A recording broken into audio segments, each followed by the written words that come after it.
नमस्कार, हमारे खास प्रोग्राम में आप सभी का स्वागत है। मैं हूं आपके साथ शुभेंदु सिंह और आज अपने इस खास कार्यक्रम यानी कि कोरोना एक बार फिर से जब लोगों को डरा रहा है, कोरोना की चौथी लहर की दस्तक से ही दहशत अब देखने को मिल रही है और ये बताया जा रहा है कि कोरोना का एक सी वेरिएंट बेहद खतरनाक है। अगर कोरोना की चौथी लहर आई तो एक बार फिर से वो जान पर भारी पड़ सकती है। लगातार बढ़ रहे संक्रमण के बीच अब देश की राजधानी दिल्ली में मास्क लगाना अनिवार्य कर दिया गया। वहीं हरियाणा प्रदेश में भी दिल्ली से लगने वाले 4 जिलों में मास्क अनिवार्य किया गया है। वहीं गुरुग्राम, फरीदाबाद और सोनीपत में नियमों की अवहेलना हो रही है और लोग बिना मास्क के ही सरेआम घूम रहे हैं। जहां प्रदेश के गृह मंत्री की तरफ से आदेश जारी किए गए, बावजूद इसके सोनीपत का प्रशासन पालन करवाने में असफल साबित हो रहा है।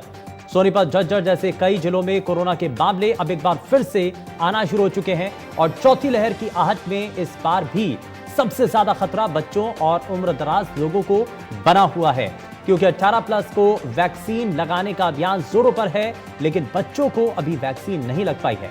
ऐसे में सवाल, कोरोना के इस नए वेरिएंट से बचने के लिए क्या सावधानियां बरतनी चाहिए और कैसे हम इसको हरा सकते हैं, इसी को लेकर के आप बड़ी जानकारी जो कि स्पीच सामने आ रही है, जरा उसका सबसे पहले रुख कर लेते हैं। और इस वक्त ये बड़ी जानकारी, कोरोना अपडेट सबसे पहले आपको बताएं। हरियाणा में 24 घंटों में 385 नए केस सामने आए हैं। प्रदेश में रिकवरी रेट 98% से ज्यादा तक नजर आता है। गुरुग्राम में सबसे ज्यादा 285 नए केस सामने आए हैं। वहीं गुरुग्राम में 1165 एक्टिव केस हैं और इसी के साथ फरीदाबाद में 83 नए मरीजों की पुष्टि हुई है और सोनीपत जिले के अंदर 8 नए मरीज अब सामने आ चुके हैं। अंबाला में 2 नए मामले सामने आए हैं, जो कि एक नए सिरे से प्रशासन के लिए बड़ी चिंता है। रोहतक में 2 नए केस सामने आए हैं। पंचकुला में 1 मरीज की पुष्टि हुई है, कोरोना संक्रमित शख्स जो कि पाया गया। कुरुक्षेत्र में भी एक कोरोना का मामला सामने आया है और ये कुल मिलाकर के कोरोना अपडेट जो कि आपके लिए बेहद महत्वपूर्ण। हरियाणा में 24 घंटों के अंदर 385 केस सामने आ चुके हैं। प्रदेश में रिकवरी रेट 98.76% है और गुरुग्राम में सबसे ज्यादा 285 नए संक्रमण के मामले सामने आए हैं। गुरुग्राम में 1165 एक्टिव केस हैं। फरीदाबाद में 83 नए मरीजों की पुष्टि हुई है। साइबर सिटी गुरुग्राम और तकनीकों के माध्यम से बहुत सशक्त, मजबूत, लेकिन संक्रमण के आंकड़े को ये बाकी जिलों से आगे करता हुआ, अपने आप को आगे रखता हुआ नजर आ रहा है, जो कि गुरुग्राम प्रशासन के बड़ी चिंता की बात है।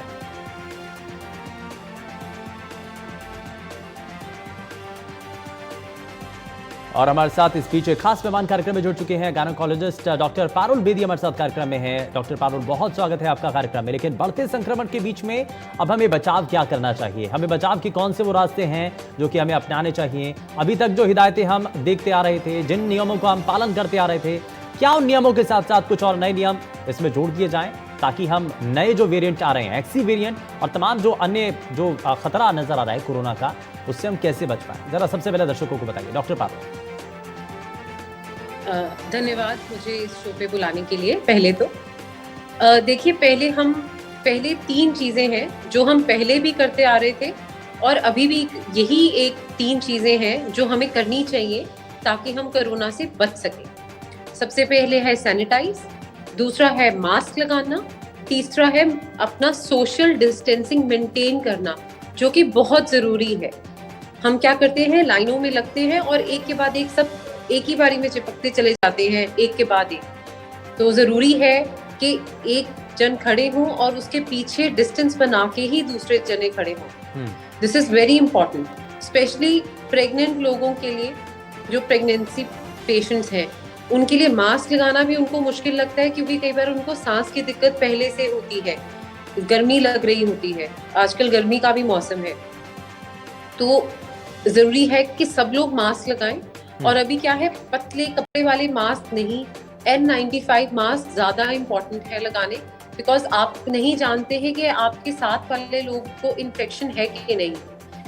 इसका सबसे बड़ा कारण ये है क्योंकि अब सब लोग वैक्सीनेट हो रहे। नाउ वैक्सीनेशन से क्या हो रहा है, सब लोगों को कम सिम्टम्स हो रहे हैं या सिम्टोमेटिक नहीं है।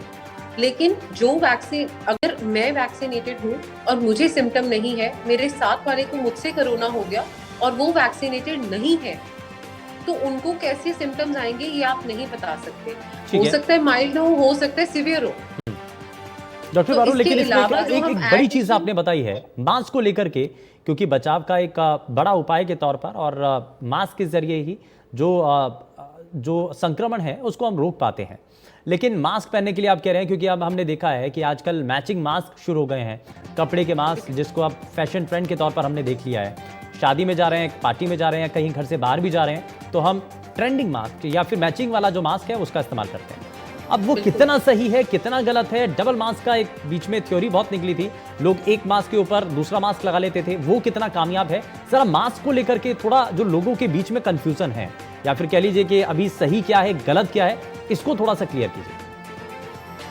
तो मास्क आप डबल मास्क कर ले तो बहुत अच्छी बात है। अगर आप गैदरिंग में जा रहे हैं, नीचे आप अपना नॉर्मल मास्क लगा के, सर्जिकल मास्क लगा के, ऊपर आप अपना कपड़े वाला मास्क लगा लीजिए। इफ यू गोइंग फॉर अगर आप किसी शादी वगैरह में से बाहर जा रहे हैं, अगर आपके आसपास लोग कम हैं तो पतले मास्क से भी काम चल जाएगा। लेकिन सपोज आप क्राउडेड जगह पे जा रहे हैं, स्पेशली हॉस्पिटल विजिट के लिए जा रहे हैं, या आप कहीं ऐसी रश वाली जगह पे जा रहे हैं जैसे मॉल्स में जा रहे हैं, तो वहां पे तो आपको N95 ही लगाना चाहिए, बिकॉज वहां पे आपका एक्सपोजर लेवल ज्यादा है। कम लोग हैं, 4-5 लोग हैं एक कमरे में, इतना एक्सपोजर लेवल नहीं है। हाँ। लेकिन वहीं आप 100 लोगों के बीच में है तो आपका एक्सपोजर लेवल बढ़ जाता है।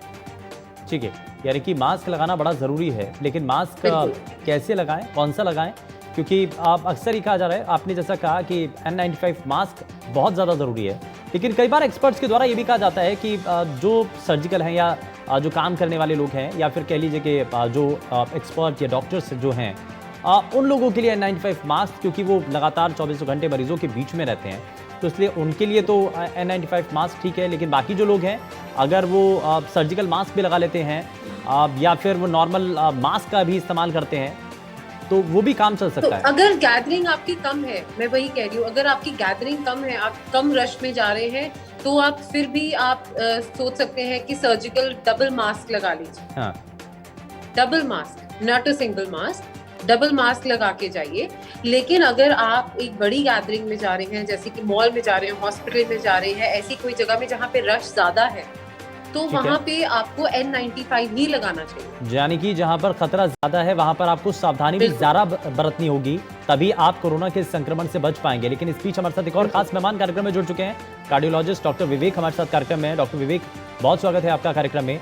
मैं शुरुआत इस बढ़ते संक्रमण को लेकर के और जो बड़ा खतरा इस वक्त नजर आ रहा है, लोग अब वापस से चिंता में हैं कि क्या एक बार फिर से अगली लहर की जो अंदेशा है वो इस वक्त नजर आ रहा है, और अगर अगली लहर अब सामने है तो अब बचा कैसे जाए इस खतरे से? क्योंकि इससे पहले की वेव में देखा गया कि हमने बहुत अपने करीबियों को खो दिया, हमने अपने नज़दीकों को अपने दूर जाते हुए देखा है। लेकिन ऐसा अब हमारे साथ ना हो, ऐसा हमारे परिवार के दूसरे लोगों के साथ कम से कम ना हो, अब इसको सुनिश्चित कर लेना चाहते हैं लोग। देखिए, हम लोग की भारतीय जनता की मेमोरी बड़ी शॉर्ट होती है, और जैसा कि हम लोग जानते हैं, मैं थोड़ा सा आपको हिस्ट्री लेके जाऊंगा क्योंकि काफी लोग सुन रहे हैं इस चैनल को।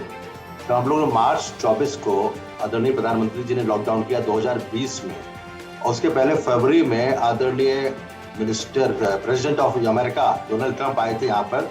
उस समय भी टीवी चैनल पे कहीं पे था, तो उसमें भी were discussing more about his visit rather than Covid.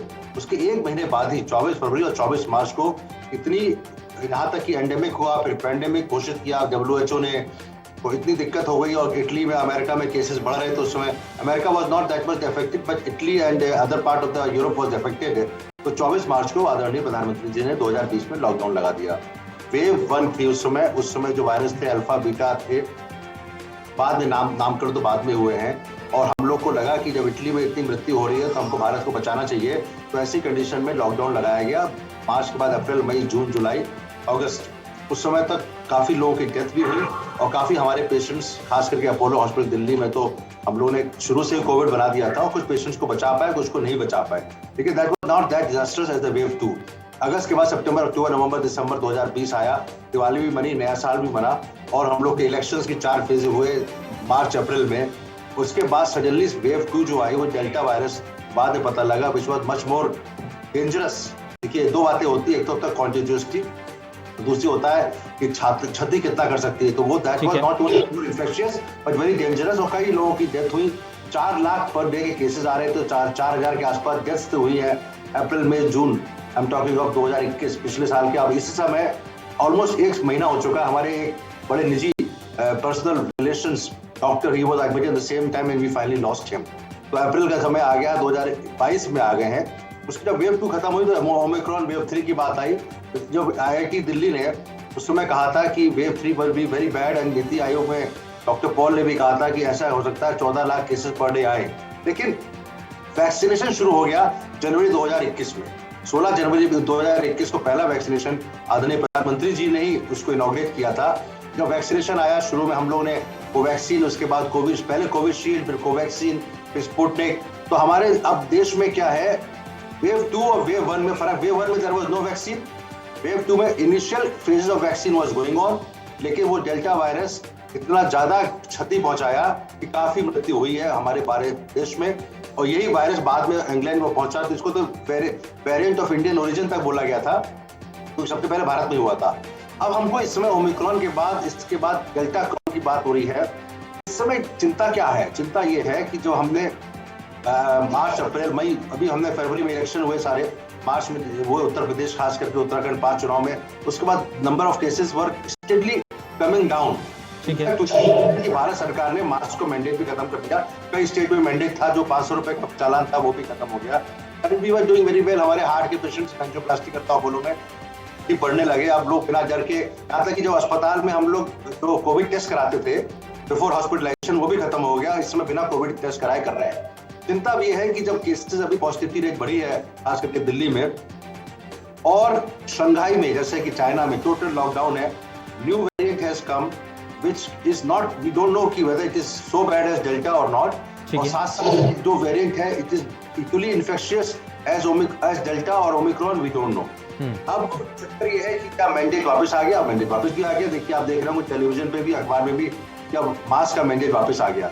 कुछ लोगों की राय है कि ये जो फिर से थोड़ा सर्ज आया है, जिसमें 1000 के ऊपर केसेस दिल्ली में हो रहे हैं, 17,000 टेस्टिंग हो रही है, तो टेस्टिंग तो positivity rate is still not so low, but it is still high. तो उसमें क्या मास्क का मैंडेट हटाने की वजह से ऐसा हुआ है? I don't think so. ये एक थोड़ा सा चेंज ऑफ वेदर की वजह से भी हो सकता है, लेकिन ये सब कुछ खुलने का कुछ असर तो हुआ होगा।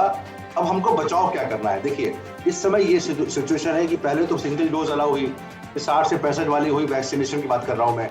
फिर बूस्टर डोज की बात आई। पहले 9 महीने का कोविशील्ड में था, वापस 6 महीने कर दिया गया है, 6 महीने बाद बूस्टर है।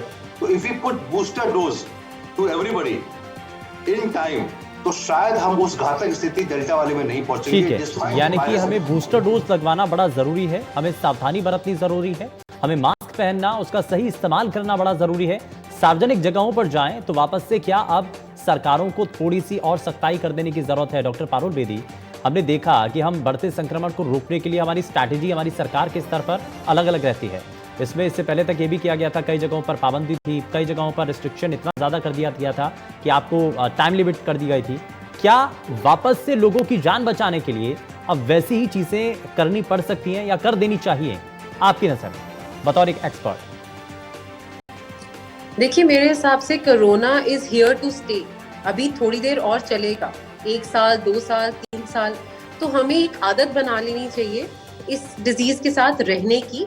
हमें पता होना चाहिए कि ये है और ये रहेगा। तो ऐसा नहीं कि कभी सावधानी बरत ली, कभी छोड़ दी।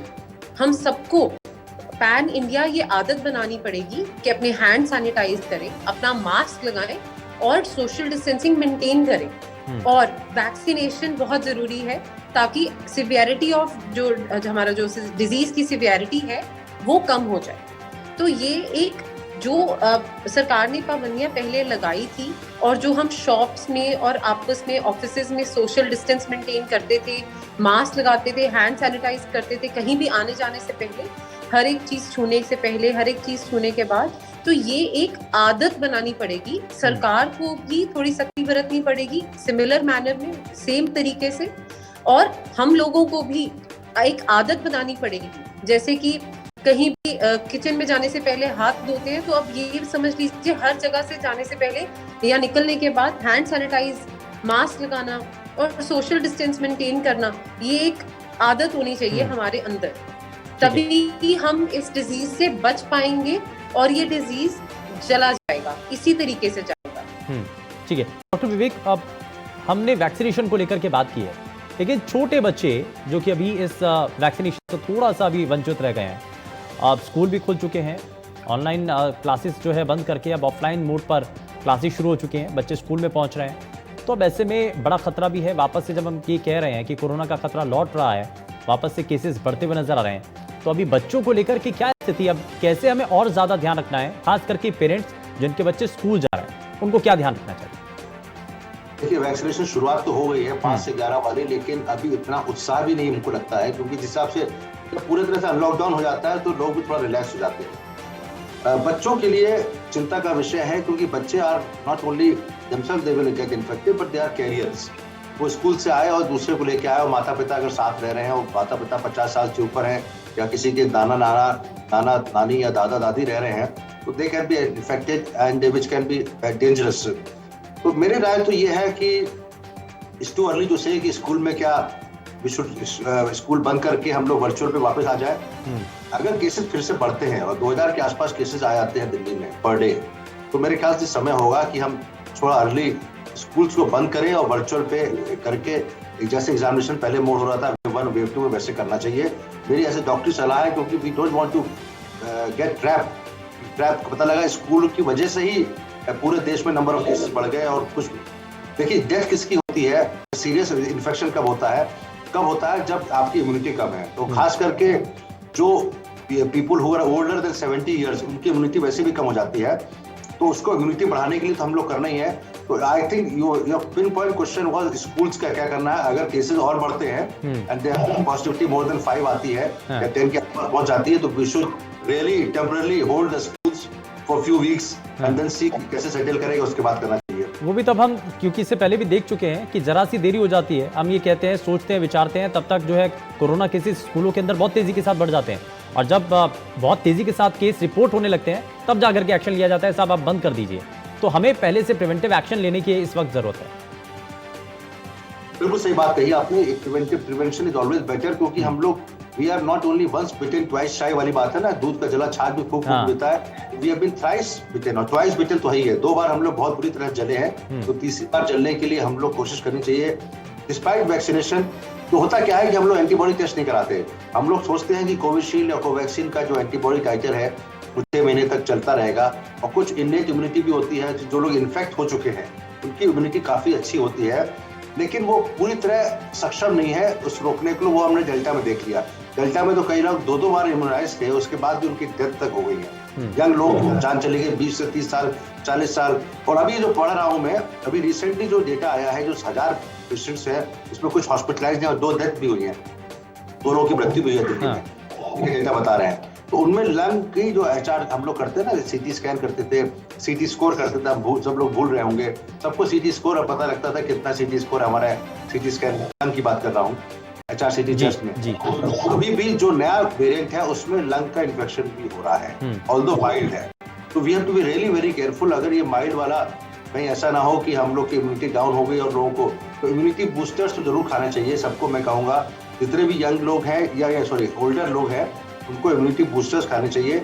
और अगर पॉजिटिविटी बढ़ती है फर्दर, तो स्कूल्स को होल्ड करने का बहुत जरूरी है। जो BA4 और BA5 का जो सब लीनेज वायरस आया है, जो इंडिया का मैंने अभी डाटा नहीं देखा कि हम लोग ने do we have taken 2 samples और नॉट, शायद वो सैंपल के रिजल्ट आने में भी 3 से 4 दिन या 5 दिन लग जाते हैं। तो we will come to know कि which virus is getting in these new patient जो आ रहे हैं, वो कौन सा वेरिएंट है। ये ओमिक्रॉन है, डेल्टा क्रॉन है, BA4, BA.1 या 0.2 या 0.3 या 0.4, 0.5 तक आ गए, जो साउथ अफ्रीका में और इंग्लैंड में भी देखा गया, कनाडा में देखा। सारी फ्लाइट्स ऑन है, everybody is roaming around from out of India. तो we have to be really very careful. आपके चैनल का टाइम जो समय आपने किया है इस विषय पे बात करने का, ये सही समय है, क्योंकि एक बार पूरी तरह से घुस गया वायरस और पूरा देश में क्षति पहुंचा दिया, प्रदेश में पहुंचा दिया, उसके बाद टू लेट। और इम्यूनिटी को बूस्ट करने के लिए, बिल्कुल डॉक्टर पारुल, मैं इसमें बिल्कुल आप अपनी बात पूरी कीजिएगा, लेकिन एक सवाल और जोड़ देता हूं इसमें। अब हमें आप जो जितने बुजुर्ग लोग हैं या यंगस्टर भी हैं, उनके लिए इम्यूनिटी बूस्टर ये एक रामबाण इलाज माना जा सकता है। आप इम्यूनिटी को बूस्ट करने के लिए क्या क्या वो चीज़ें हैं, एक बार फिर से, क्योंकि जैसा शुरुआत में डॉक्टर विवेक ने भी कहा कि हमारे जो लोग हैं शॉर्ट टर्म मेमोरी होती है, बड़े जल्दी भूल जाते हैं, तो एक बार फिर से याद दिलाना होगा हमें सभी को कि आपको ये वो चीज़ें हैं जो कि आपको अपने रोजमर्रा की डाइट के अंदर शामिल कर लेनी चाहिए। देखिए डाइट के हिसाब से तो हम लोग को बहुत ज्यादा तो high protein diet should be there, good protein diet, not high, good protein diet. Multivitamins complete लेने चाहिए, सारे मल्टीविटामिन्स का रोल है इसके अंदर, मल्टीविटामिन्स पूरे लें। और साथ में दो बातें मैं कहूंगा इसमें जो सबसे इम्पोर्टेंट है, जो हम लोग ने अभी सीखा भी है, पुरानी रिसर्च है, वो एक है दैट इज अश्वगंधा। अश्वगंधा का प्रूवन रोल है एज इम्यूनिटी बूस्टर। और मुझे ये कहने में बड़ा गर्व है कि हमारे father doctor M L Gupta Lucknow में सबसे पहले उन्होंने KGMC लखनऊ में ये इम्यूनिटी बूस्टर का इफेक्ट अश्वगंधा, जिसको सोमनीफेरा विदानिया कहते हैं, दिस इज एक्चुअली हर्ब, जो हमारे फादर ने उस समय 1986 में रिसर्च की थी माइस पे। उसमें एंटी कैंसरस प्रॉपर्टी, गूगल में भी आप सर्च कर सकते हैं, anti cancerous property and immunity booster property was first confirmed by doctor M L Gupta in 1986, जो अभी भी साइटेशन में आ रहा है। यानी कि कुछ ये बड़ा महत्वपूर्ण है। मैं पारुल जी इसमें कुछ जोड़ना चाह रही हैं? डॉक्टर पारुल। इम्यूनिटी बूस्टर्स जैसे कि डॉक्टर विवेक सर ने कहा कि बहुत इम्पोर्टेंट है, और सबको ही हमें apart from ashwagandha B complex, vitamin C, zinc जैसे कि हम पहले लेते आ रहे थे, हमें दोबारा शुरू कर देने चाहिए। इनफैक्ट हमें बीच में छोड़ने ही नहीं चाहिए थे। हम सब लैक्स हो गए क्योंकि सरकार ने क्या है लॉकडाउन खोल दिया सारा, तो हम सब, इनफैक्ट हम भी, डॉक्टर्स भी, हम थोड़ा रिलैक्स हो गए थे। लेकिन जैसे कि मैंने पहले कहा, हमें we have to learn to live with it, हमें इसके साथ रहना सीखना पड़ेगा। हमें अपना इम्यूनिटी बूस्टर्स कभी नहीं छोड़ने चाहिए। हमें अपनी डेली लाइफ में एवरी डे हमें एक प्रोटीन, एक फ्रूट का बाउल और एक ग्रीन वेजिटेबल्स का बाउल इंक्लूड कर देना चाहिए एवरी सिंगल डे। हमारे में, हमारे बच्चों में, बिकॉज बच्चों के लिए वैक्सीनेशन नहीं है। ठीक है, यानी कि बचाव का सबसे बड़ा जो तरीका है वो यही है कि आपको अपने खाने पीने की जो चीजें हैं उसमें आपको बेहतरी लानी पड़ेगी, आपको उस पर ज्यादा फोकस करना पड़ेगा, तभी आप बच सकते हैं। समय थोड़ा सा कम है। हमें सरकार की जरूरत नहीं है कि वो सरकार हमें सरकार की जरूरत नहीं है कि वो हमें बताए कि क्या करना है, हमें खुद ही कर लेना चाहिए। वी शुड नॉट वेट के सरकार के ऊपर ज्यादा भरोसा नहीं करना है, हमें अपने ऊपर भरोसा करना है। अपने परिवार की अगर हमें सुरक्षा चाहिए तो हमें सबसे पहले खुद कदम उठाने होंगे। बहुत शुक्रिया सभी खास मेहमानों का कार्यक्रम में शामिल होने के लिए। और बड़ा सवाल यही है कि कोरोना से बचने के लिए कुछ बचाव के उपाय हैं जिनको आपको अपने रूटीन में डेली रोजाना इसको आपको इस्तेमाल करना चाहिए, तभी आप बढ़ते संक्रमण से बच पाएंगे। पेशकश में फिलहाल के लिए बस उतना ही। नमस्कार।